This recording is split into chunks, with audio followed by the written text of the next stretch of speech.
जय श्री राम। दोस्तों, प्रतिकूल परिस्थिति में भगवान को प्रेम देना। अक्सर आपने देखा होगा कि लोग जब अनुकूल परिस्थिति होती है तब भगवान को याद करते हैं, कभी कभी प्रतिकूल परिस्थिति में भगवान को याद करते हैं। लेकिन किस परिस्थिति में भगवान को याद करना चाहिए, आइए जानते हैं खोज भक्ति चैनल पर, जो बहुत ही मार्मिक प्रसंग है। प्रतिकूल परिस्थिति में भगवान को प्रेम देना, बहुत ही मार्मिक प्रसंग।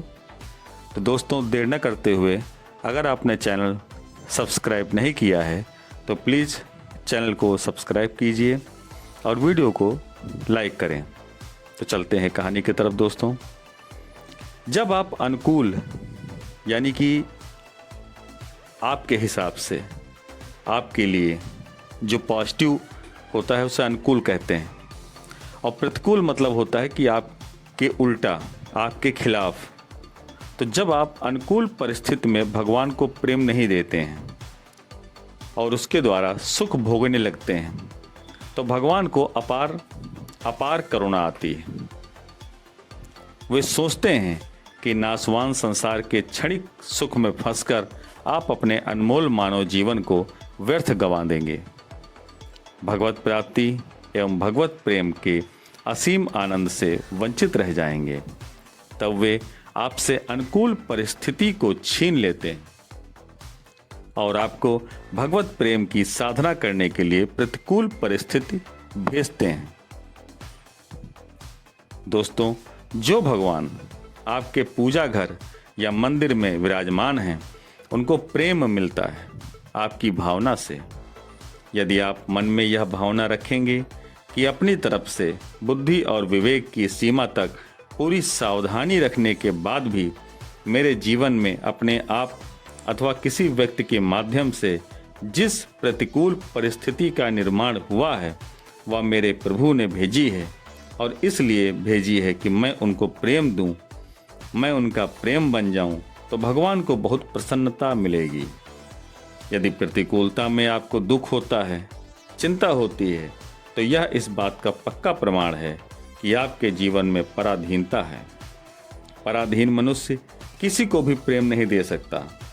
भगवान प्रतिकूलता भेजकर आपको यह संकेत करते हैं, प्यारे, मेरे द्वारा भेजी गई प्रतिकूलता तुम्हारे दुख का कारण नहीं है।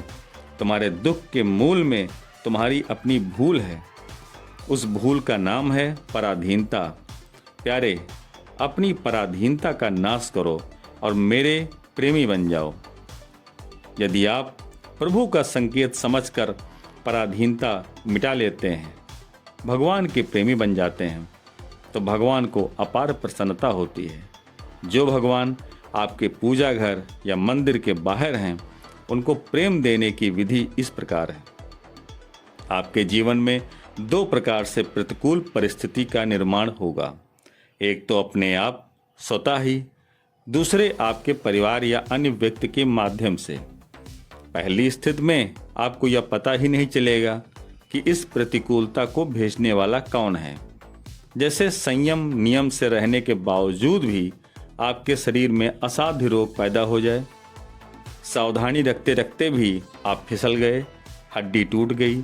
ऐसी स्थिति में यदि आप यह भावना रखेंगे कि इस प्रतिकूलता को मेरे प्रभु ने भेजा है, इसमें मेरा हित छिपा हुआ है, इस आधार पर आप प्रसन्न रहेंगे, तो भगवान को बहुत प्रसन्नता मिलेगी। दूसरी स्थिति में आपको यह स्पष्ट पता चलेगा, दिखाई देगा कि यह प्रतिकूलता मेरे परिवार के अमुक सदस्य के कारण आई है।